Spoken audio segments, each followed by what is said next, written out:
their weight, how strong their moves are, what percentage of their moves kill at. I guess that makes sense. That does help you. Character knowledge in a matchup versus player knowledge in a matchup.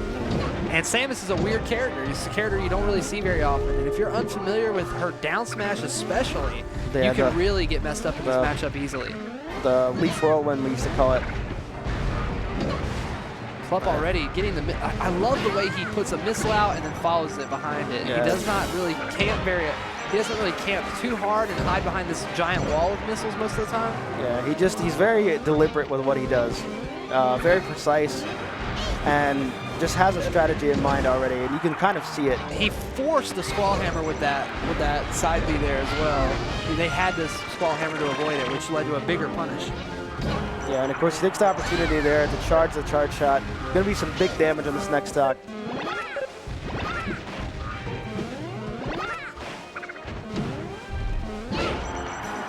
There's a down smash, but only one hammer and not nearly as much knockback. I really don't feel like Plup even DI'd that, because I feel like Samus would go with good DI, would stay even closer to the stage on that. Samus is a very weird character in the sense that she is floaty feeling, but she can live very long. Yeah, floaty heavy almost. Yeah, like a floaty tank. It's a weird mid-ground. Yeah, it's very hard to deal with if you're not used to it. And there's the first stock. Yeah, that percent, it doesn't matter how floaty heavy you are. And I feel like a big thing about, certain melee, a big move aspect that's overlooked when you talk about the Ice Climbers matchups, interrupts.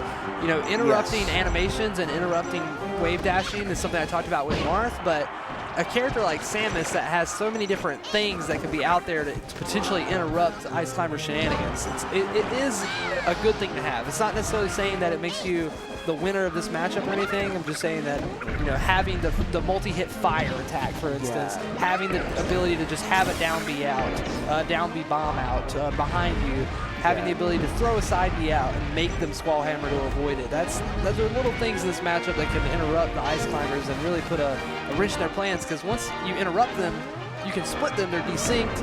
Now you're talking about killing one of them. Yeah, it's really irritable too for Ice Climbers players a lot of times, I found, because they're used to being the ones that are doing that, right? Mm-hmm. They're the ones with the ice blocks, they're the ones with the blizzard, so they're used to being the interrupting, the rhythm upsetting, character. Mm-hmm. So when you kind of give them a taste of their own medicine, a lot of Ice Climbers don't really like that. You see them get flustered or a little bit tilted. Right now, Frostbyte, he still looks pretty calm. Just a little bit of, I feel like he hasn't really shown necessarily matchup unfamiliarity, just a little bit of unfamiliarity on some of the move properties. Yeah. And of course, another big thing has been a lot of the rule set changes for Ice Climbers recently at certain events.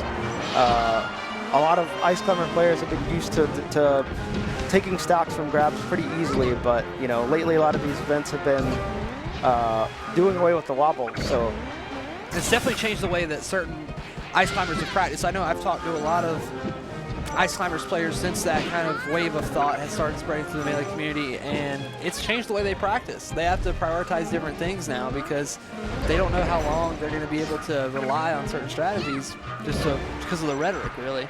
Yeah, I mean, it's no secret that it's definitely, it definitely changes things, because you suddenly, like you mentioned, have to practice an aspect of the game that you sort of have had locked as long as you've had rhythm. And there's the first game from Plup. As long as you have the rhythm down, you don't really, it's different. For example, if you're a Falcon, you have to practice your combos, right? That's part of the punish game. You have to do the stomp into the neutral air, into the up air, into the knee, or whatever you're going to do. Whereas Ice Climbers don't usually have to focus on practicing follow-ups. It's usually just I grab you and thanks. You know what I mean? Correct, yeah. Whereas now, so that's starting to go away again.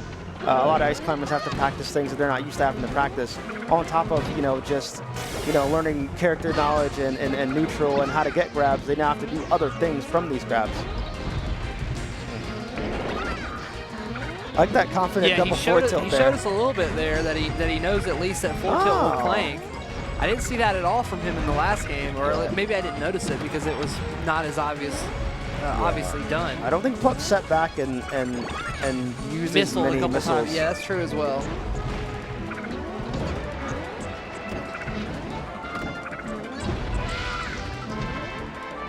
Plup, you go ahead and get rid of Nana there. And once again, how good is your Sopo? I mean, Frostbyte had a pretty good Sopo from what we saw against G-Money, but, you know. You're up against a different animal different when you're tier. talking about Plup Samus here. G-Money bleeds and Plup really doesn't. So it's going to be a little bit harder to contest this. But he's doing a good job, has up air pressure going, still staying alive. Wow, was that a kill into a save? We saw him kind of save someone earlier too. So yeah. He's just feeling generous today. Further proof that he's a god now, you know. He literally give it to take it away. Take it away.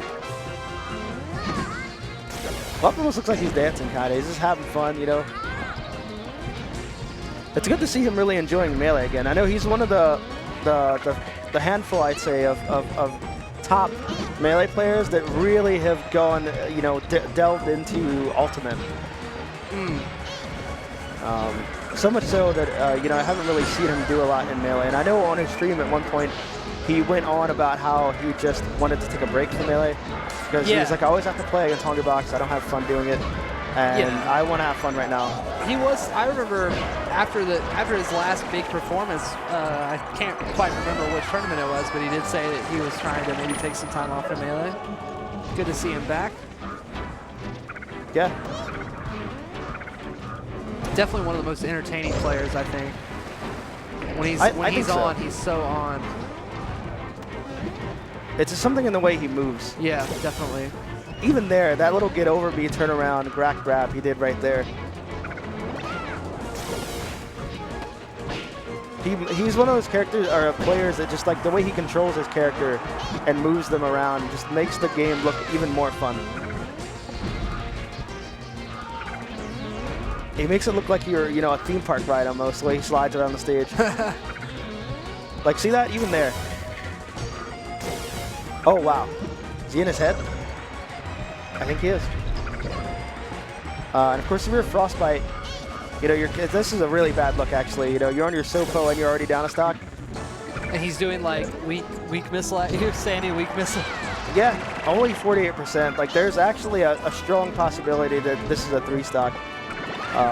Barring, you know, a major change in Frostbyte's playstyle or approach to the game.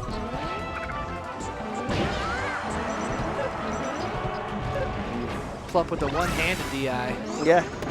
Had to, you know, scratch or something real quick. Probably another one of those players that can be really patient at the right time. And that's the scary thing. Like, he moves around and then he just stops suddenly and shields. You're like, what?